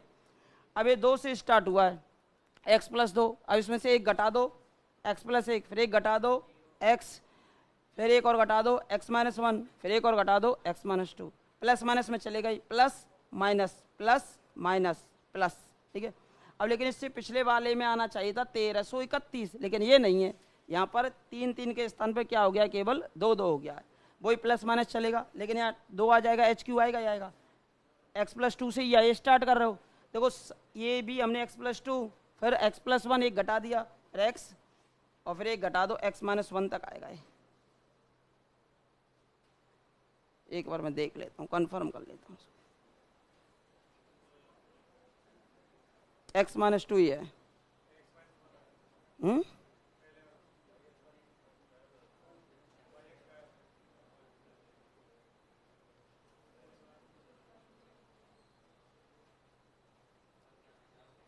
x + 2 2x + 1 x -1, अच्छा x -1 ये नहीं है, इसमें एक टर्म नहीं है,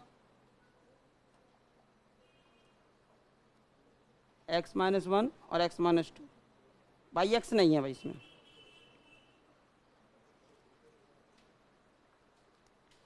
x -1 नहीं है, ठीक है। देखो एक चीज याद रखो, देखो +2 से स्टार्ट हुई है, -2 पे खत्म हुई है, ये +2 से स्टार्ट हुई है, -2 पे खत्म होगी, तो +1 ये -1 एक हट जाएगा, वो वाली +1 से स्टार्ट हुई है, -1 पे खत्म हुई है, ठीक है।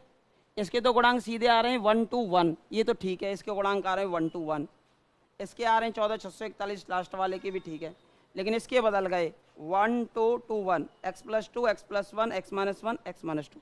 अगर सीधे हमसे फॉर्मूले पूछ लिए जाएं तो हमें याद होने चाहिए थे, बस इसके अतिरिक्त अवकलज में कुछ नहीं बचता है, इसके अतिरिक्त अवकलज के अंदर कुछ आपका नहीं बचता है, और सभी की सभी अवकलज वाले क्वेश्चंस आपके हो जाते हैं, सभी की सभी, और इनके अतिरिक्त कोई रेयर केस ही होगा जो बाहर जाएगा, नहीं अदरवाइज बाहर नहीं जाएगा कोई भी कंडीशन पर।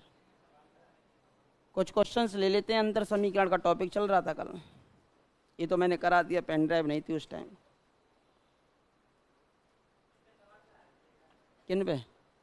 इन पे क्वेश्चन ना आएगा, इनको तो फॉर्मूला आएगा सीधो, उस पर दे ही रखा है एक क्वेश्चन पीछे, कौन सा 73, इस पे कभी नहीं आए, वो क्वेश्चन जरूर आए हैं जो 3 4 हैं, जिस फॉर्मूले पे एक पे क्वेश्चन है ये। फिर भी क्या है कि हमारा काम बनता है, सिलेबस में लिखा हुआ है पढ़ाने का, और आपका काम बनता है आरपीएससी ऐसी चीज़ होती है, आप जानते हो कि जहाँ से कभी नहीं आया वहाँ से पहली बार ही आता है, और उसी क्वेश्चन की वजह से बच्चे का सिलेक्शन रुक जाता है। फिर मास्टर है पकड़ लें, यहाँ रे मास्टर कहाँ है, ये टॉपिक है कहीं छोड़ो देने, यही में तो क्वेश्चन आओ यही ये करके आता हूँ पेपर में और ना हो दो कोई सिस्टम हो रहे। फिर हम ये चाहते हैं कि भाई हम पे तो छूटे ही नहीं, हालाला कहाँते आए हो पेपर ले देख खोल देर पन्ना है, फिर हम दिखा सकते हैं। ये चीज़ें होती हैं भाई, हम कोई टॉपिक छोड़ ही नहीं रहे, चाहे हमें याद कराना पड़े, चाहे आपको रटाना पड़े, चाहे चीज़ें सिखानी पड़े। जहाँ शॉर्ट मेथड नहीं है वहाँ रटना ज़्यादा सुविधाजनक होता है। इतना हम उनसे जूझेंगे, इतने में तो हम उसके 4 आंसर याद कर लेंगे। 4 आंसर इसी वजह से मैं 4 बार रिपीट कर देता हूँ। एक का 0.254 था, एक का 0.1086 था, एक का आपका 98 था, और एक का आपके पास 0.63 था, और एक का 6.6 था। याद हुए नहीं हुए? तो वो आप जितना बार रिपीट करोगे, अगर आपके पास किताब भी हो एनए की, उनके एग्जाम्पल्स दे रखे हो, तो एक हल्की हल्की नज़र से उनके आंसर की तरफ थोड़ी सी नज़र डाल लिया करो। उससे क्या होता है, जैसे एग्जाम पेपर में दिखाई देता है तो आप आंसर टिक कर सकते हो। ये चीज़ें होती हैं। ठीक है भाई।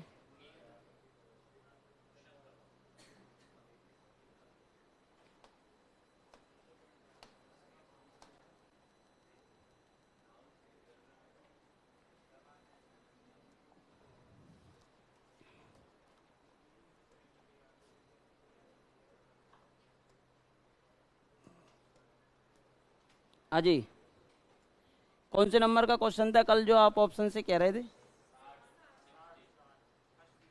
60 है क्वेश्चन नंबर 60। क्वेश्चन नंबर 60 कल हमने करा दिए थे। कहाँ तक करा दिए थे? अंतर समीकरण के तो लगभग सभी करा ही दिए थे। और वो जो हमसे एक क्वेश्चन हम करा रहे थे उस दिन ऑप्शन से, उसके आंसर चेंज करने हैं। वो पेपर देखा था मैंने अभी मॉर्निंग में, उसके ऑप्शन चेंज करने पड़ेंगे। जो ये कम संस्कार डिपार्टमेंट 2023 का करा रहे थे अंतर समीकरण का क्वेश्चन ऑप्शन से, तो उसके ऑप्शंस में गड़बड़ी है। जो नीचे जाके वो अलग आए थे पेपर में ऑप्शन, तो वही थे, वहाँ कहीं x-1 नहीं लगाया, x-2 नहीं लगाया, नीचे टाइप हुआ है वो पेपर, तो उसको सही कर लेंगे। हाँ जो भी है वो मैं करा दूंगा अभी। जैसे 62 था, कौन सा था क्वेश्चन? 60 था। 60 तो पीछे की पीडीएफ में था ना। 64 है। अब किसको लें, क्या लें?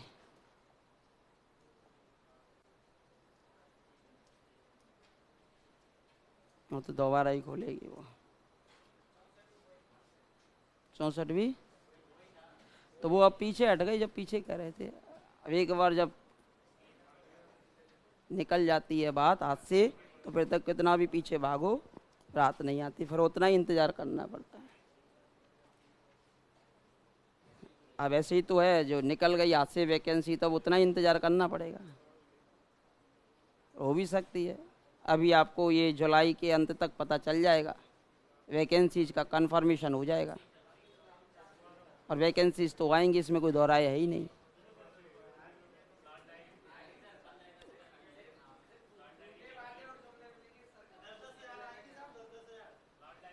अब अब वो तो है ही है भाई, वो तो चीज़ें हैं, वो तो है ही है, उनसे तो कोई छिपाव है ही नहीं। वो तो कहीं भी चले जाओ, कहीं पे हल्के स्तर से होती है, कहीं पे भारी स्तर से होती है, यहाँ चरम सीमा पे है। लाल डायरी मिली है?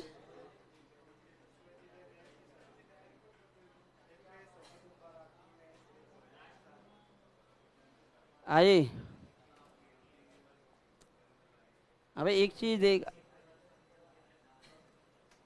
चीज देखा है आपने, लाल डायरी में क्यों रखते हैं अपने भाई खातों को? क्यों रखते हैं पता है? सोचना, जब बताएंगे हम तो एक दिन दिया आपको, नेक में तो पूरे पता है। हाँ जी, ये दे रखा है बाई n+2 और 2 बाई एन प्लस 1 प्लस का by n equal to n square 2 की पावर एन, एन स्क्वायर 2 की पावर एन। इसको आपको ऑप्शन से करना था और इसका क्या पूछा था, बोलो विशिष्ट समांक। अब जैसे कि इसका आंसर फर्स्ट आया था, आपको सभी को पता है, या कोई भी आंसर मान लेते ऑप्शन का उपयोग करते। अब मैं इसको सपोज दैट बाई एन मानता हूँ, इसकी LHS में रखने पर RHS आनी चाहिए थी। अब देखो हम क्या करते, सपोज कीजिए मैं ऑप्शन फर्स्ट लेता, अब इसको मैंने मान लिया सपोज दैट बाई एन, फिर भी हमें जैसे दिक्कत होती है तो हम क्या करते हैं, एन का मान रख कर रख लेते हैं, एन बराबर 0 ले लेते हैं। ठीक है भाई, इसको मैंने मान लिया बाई एन, है ना, फर्स्ट ऑप्शन ले लिया 2n N square minus 8n plus का 20। ठीक है भाई, और n का मान मैंने ले लिया सपोज कीजिए 0। ठीक है, n बराबर 0 पर, हाँ जी, n बराबर 0 पर y0 कितना आ जाएगा, 2 की पावर 0 1, ये 0 ये 0, तो ये बचा 20, y0 का मान। इधर से y1 भी निकाल लो, क्योंकि यहाँ भी तो मुझे 0 रखना पड़ेगा, तो 0 रखोगे तो ये y2 हो जाएगा, y2 तक वैल्यू निकालनी पड़ेगी। तो y1 निकालो, ये आ जाएगा 2, 1 माइनस 8 प्लस का 20, तो ये कितना हो गया बोलो, 26 हुआ है, ये हो गया 26। और यहाँ से निकाल देते हैं y2, y2 निकालो, ये हो जाएगा 4, ये 4 माइनस 16 प्लस का 20, 20 और 24 माइनस 16, 8 दूनी 8, 8 चौक 32। अब इसको हम रख देते हैं LHS में, क्योंकि वैसे तो वैल्यू रखना वो भी जटिल हो रहा था। अब LHS में रख दीजिए और RHS आनी चाहिए, n बराबर RHS 0 आनी चाहिए। क्या आनी चाहिए, अगर मैं n का मान 0 रखता हूँ ना इसमें, तो RHS क्या आनी चाहिए, 0 आनी चाहिए। अब LHS निकालो, n बराबर 0 पर LHS निकालो, हाँ जी LHS, हाँ जी, n बराबर 0 पर LHS निकालो तो ये कितना आएगा, y2 माइनस 2y1 और ये प्लस का y0। हाँ जी, y2 की वैल्यू बोलो कितनी है, 32 माइनस 2y1 26, y0 कितना है 20। हाँ जी, 20 और 32 52 और 26 दूनी 52, बराबर आ गया 0, और बराबर कितनी आ गई बोलो, RHS आ गई।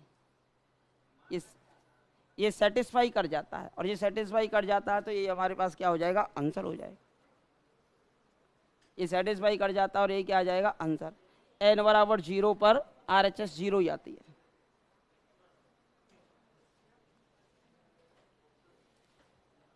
अब जैसे कि दूसरे ऑप्शन को सेटिस्फाई कराते हम, है ना, ये ऑप्शन फर्स्ट था, है ना। अब मान के चलो ये तो आपको पता है, अगर आप कोई अदर ऑप्शन ले लेते तो 3 को सेटिस्फाई करा लो इजी को, और जो बच जाएगा लास्ट में वही आंसर हो जाता है। जैसे मैं दूसरा ऑप्शन लेता, इसको मैं मानता हूँ बाई एन, अजी बाई एन कितना है 2n, ये हो गया आपके पास कितना n प्लस 1। अब यहाँ से आप निकालोगे फिर से y0, अजी y0 कितना हो जाता, ये 0 ही हो जाता पूरा।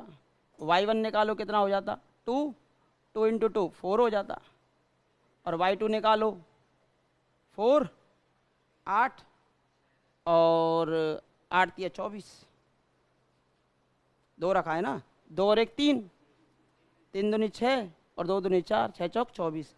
अब इसकी LHS में रखो, हाँ जी LHS कितनी थी, LHS तो सेम ही रहेगी, कितनी आएगी y2 माइनस 2y1 प्लस का y0, है ना।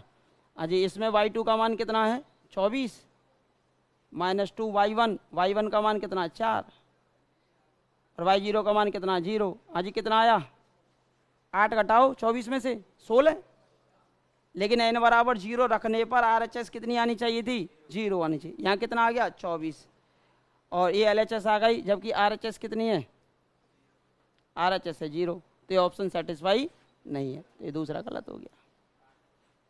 दूसरा कैसा हो गया, गलत हो गया। और ऐसे भी नहीं करना चाहो तो फिर सीधे बाई एन निकालो, फिर बाई n प्लस 1 निकालो, n के स्थान पर n प्लस 1 रखो, फिर n प्लस 2 निकालो, n के स्थान पर n प्लस 2 रखो, फिर इसमें रखो LHS में, या RHS आनी चाहिए। वो थोड़ी सी लंबी प्रोसेसिंग होती है, और वैल्यू रखकर थोड़ी आसान हो जाती है, क्योंकि हमारे पास स्पेस उतना ही मिलता है, उसी स्पेस में हमें क्वेश्चन करना है और जल्दी भी करना है। भाई इतना तो मुझे पता होता है और आपको भी पता होता है कि 2 क्वेश्चन तो बच्चा एग्जाम पेपर में नेग्लेक्ट कर देता है कि 2 तो आंसर ही ना है। अब बचे 2, अब 2 में संतुष्टि के लिए बच्चा ऑप्शन का सहारा ले सकता है, ज़्यादा टाइम नहीं लगता। डिजिटों का ही तो खेल है, बस समझ आ जाए तो कोई समस्या नहीं। यंत्र समीकरण का क्वेश्चन था कल वाला, जो ऑप्शन से कराने का।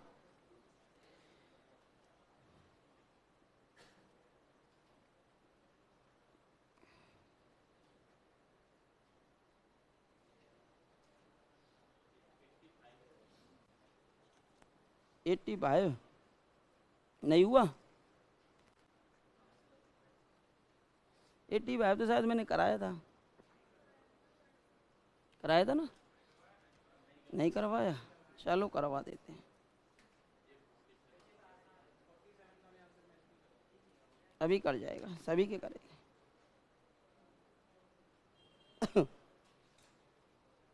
करेंगे,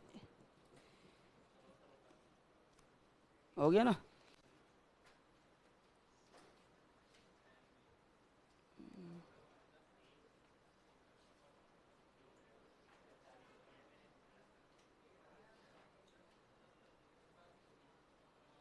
हो गया भाई सभी का।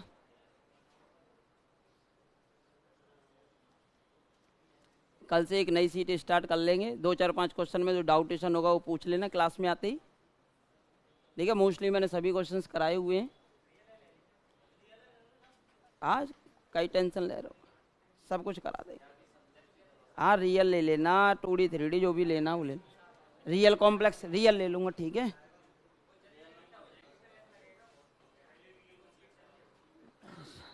छोरा हो छोरा, कैसे काम करेगा।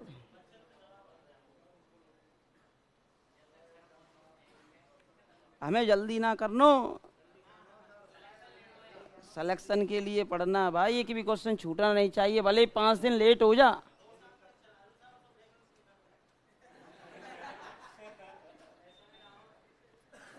लाला विनोद, ऐसी बात है क्योंकि एक टीचर को पता होता है कब उसको सिलेबस खींचना है और कब नहीं खींचना, और कब बच्चा प्रॉपर रूप से परिपक्व हो चुका है कि हाँ वे सब कुछ स्पीड से भी एब्जॉर्ब कर लेगा। अब हमें क्या यहाँ पर हमारा जो दायित्व है केवल यही नहीं है कि राहुल लग जाए कि विनोद लग जाए, हमारा दायित्व है कि क्लास के अंदर जितने बैठे हैं वो सभी की सभी लग जाए। आप तो लग जाओगे, अगर तुम्हें ज़्यादा जल्दी है तो जैसे मैं फ्री बैठा रहता हूँ तो 2 2 घंटे में करा दूंगा सिलेबस को, 3 दिन में, मात्र 3 दिन में करा दूंगा। 2 2 घंटे में समझाना ही तो, सीटें आपके पास है ही, वहाँ से दे दूंगा, लाला या ऐसे करें या ऐसे करें या ऐसे करें, पढ़ते रहो ना आवे तो दोबारा के पूछ लियो, और ज़्यादा जल्दी करना हो तो 1 दिन में करा देंगे हम। आंदे तो सही वैकेंसी 2 साल तो बहुत दूर होती है? एकलव्य वाली चल रही है, एकलव्य की तो अभी तो डेट कहाँ है एग्जाम पेपर की, दिसंबर में।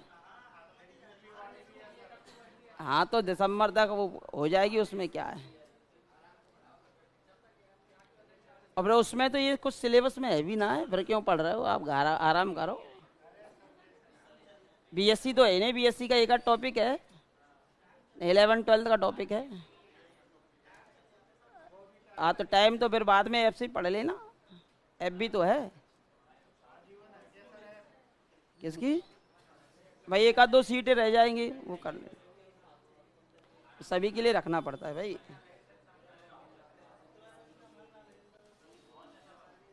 टेंशन मत लो, मैं सब कुछ करा दूंगा, आपको घबराने वाली कोई आवश्यकता नहीं है।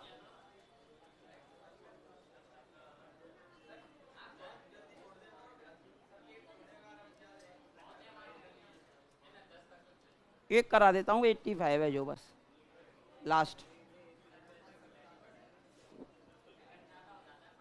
और सुनो, कल से रियल स्टार्ट कर देंगे, और 10-15 मिनट शुरू के जो क्वेश्चंस रह गए हैं वो मैं करा दूंगा, 15-20 मिनट शुरू के, जो भी 2 4 5 7 तुम्हारे क्वेश्चंस में जो डाउटेशन हो इनमें से वो मुझसे पूछ लेना, और उसके बाद रियल आपकी स्टार्ट हो जाए। हाँ करवा देंगे, मना कब किया है। तेरी प्रॉब्लम खत्म नहीं होगी जब तक नहीं छोड़ेंगे टॉपिक को बस। आज 85 है ना।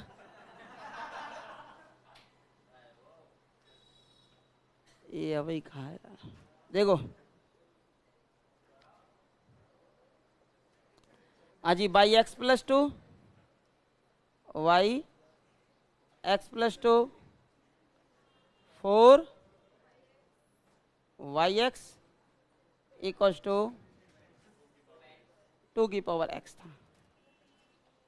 एक तो वही ऑप्शन वाला उपयोग करके आप इसे सॉल्व कर सकते हो, एक मेथड के द्वारा आप इसे सॉल्व कर सकते हो। ए की पावर एक्स में दे रखा है, ए की पावर एक्स में दे रखा है तो इसे तो लिखोगे ई स्क्वायर माइनस का 4 और ये वाई एक्स आता है और ये आता है 2 की पावर एक्स, यही तो आता है आपका। अब यहाँ से पी आई पूछा है पर्टिकुलर इंटीग्रल, तो ये नीचे जाता है,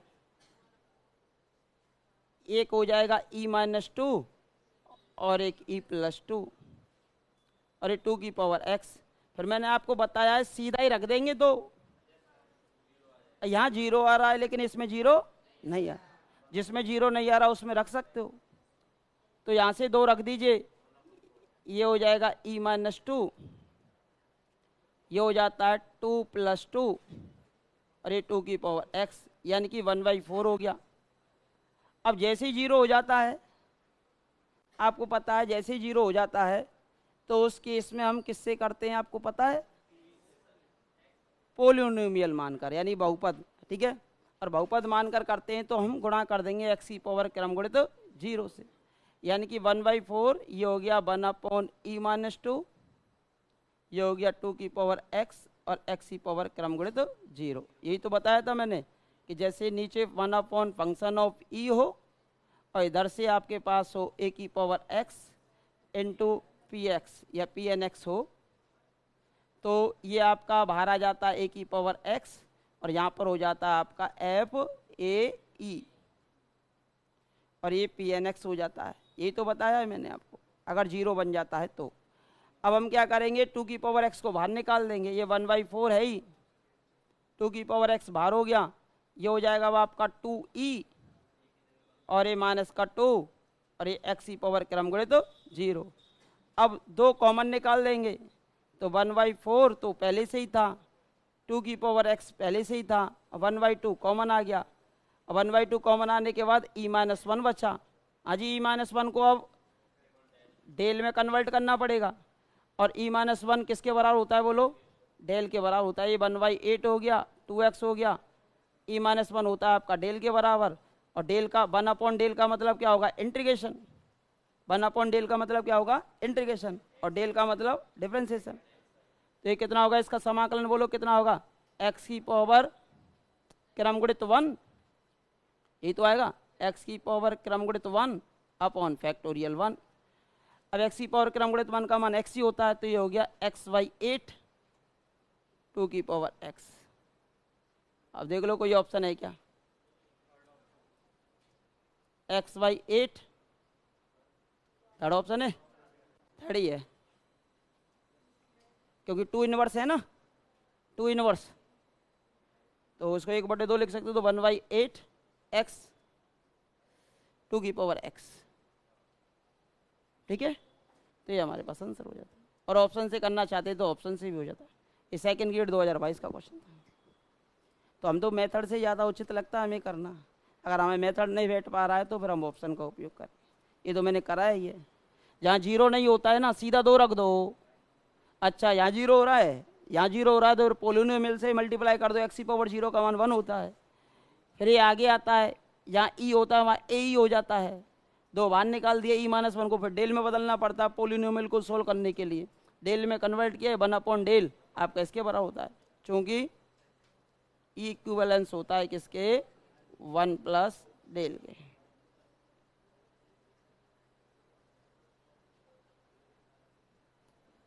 ठीक है, क्योंकि इक्विवेलेंस होता है आपके किसके, 1 प्लस डेल के। ये सेकंड ग्रेड 2022 का क्वेश्चन था। ज़्यादा टाइम लगता नहीं है, ज़्यादा से ज़्यादा 1-1 मिनट के क्वेश्चंस होते हैं, अगर आपकी पकड़ अच्छी हो क्वेश्चंस पे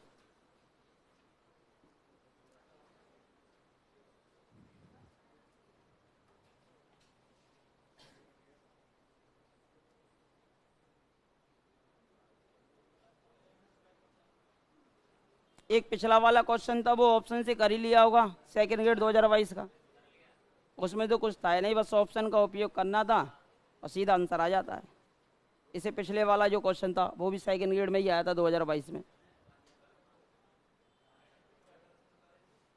92 में उन्होंने क्या गलत वो किया टाइप, मैंने तो पेपर से ही तो किया है, फोटो कॉपी नीचे रखी है ना, पेपर की फोटो कॉपी मैंने अभी नीचे देखी है, कहाँ है, अभी मॉर्निंग ही तो करके लाया हूँ, उसमें 93 है ना,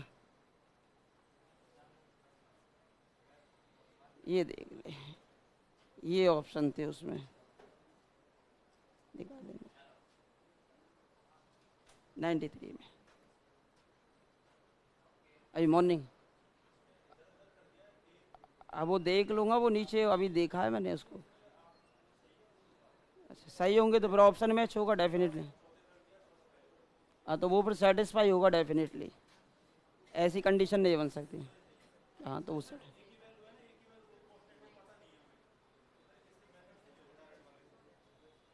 ये लिख लिया ना सभी ने, ये तो लिख लिया ना,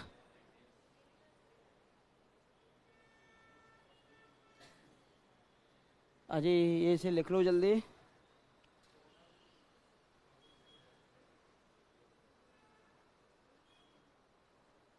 हो गया,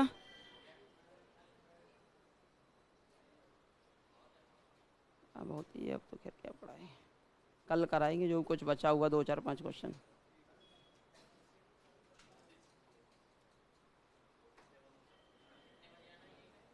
हाँ वो 8 बजे क्लास चलती है। अब जैसे फर्स्ट ग्रेड वाले हों तो 7 से 8 मॉर्निंग स्टार्ट कर लें उनका, 7 से 8 और 8 से फिर इनकी क्लासेस चलती है रेगुलर, ऐसे इवनिंग वाले बैच में कह देंगे 7 से 8 एक बैच लाइव प्लस रिकॉर्डेड का एक बैच रखेंगे मॉर्निंग का, 7 से 8 फर्स्ट ग्रेड वाले। कल से नहीं परसों से आना है, परसों से आना, और मैं शाम की बैच में और बात करूंगा ना, अभी वो टॉपिक मैं बता दूंगा, या तो फंक्शनल ले लेंगे, फंक्शनल एमएससी वाला पोर्शन फंक्शनल ले लेंगे, या डिफरेंशियल ज्योमेट्री ले लेंगे। गुरुवार जितना जल्दी स्टार्ट होगा उतना जल्दी खत्म होगा। हाँ जब भी तो जितना जल्दी स्टार्ट होगा उतना जल्दी खत्म होगा। देखो ये तो कुछ नहीं था इसमें, x बराबर 0 रखने पर y का मान 0 आना चाहिए था। देखो केवल ऑप्शन का उपयोग करो, ये था सेकंड ग्रेड 2022 का, x बराबर 0 रखने पर y का मान 0, देखो कौन से ऑप्शन में आता है, या x का मान 0, ये 1 हो गया, ये 2/5 या -1/3, ये 0 नहीं होगा। इधर से x बराबर 0 रखने पर y का मान 0, x बराबर 0 रखो, ये 2/3 और ये माइनस का 2/3, 0 हो रहा है। यहाँ x बराबर 0 रखेंगे 1 हो जाएगा 1/3, ये 2/5, 1/3 माइनस 2/5 0 नहीं होगा, और ये माइनस का 2/3 हो जाएगा, प्लस के 2/3 हो जाएगा, तो ये भी 0 हो रहा है और ये भी 0 हो रहा है। अब तीसरे दूसरे या चौथे ऑप्शन में से एक होगा, ये तो गलत हो चुके हैं। अब लेकिन x बराबर 1 रखने पर y का मान 1 आना चाहिए। अब x का मान 1 रखा तो ये बचा 1/3 और ये हो गया 4/3, माइनस के 4/3 प्लस का 1/3, तो माइनस के 3/3, माइनस का 1 आ रहा है, तो ये भी कैसा हो गया, गलत हो गया, तो इसमें आ जाएगा।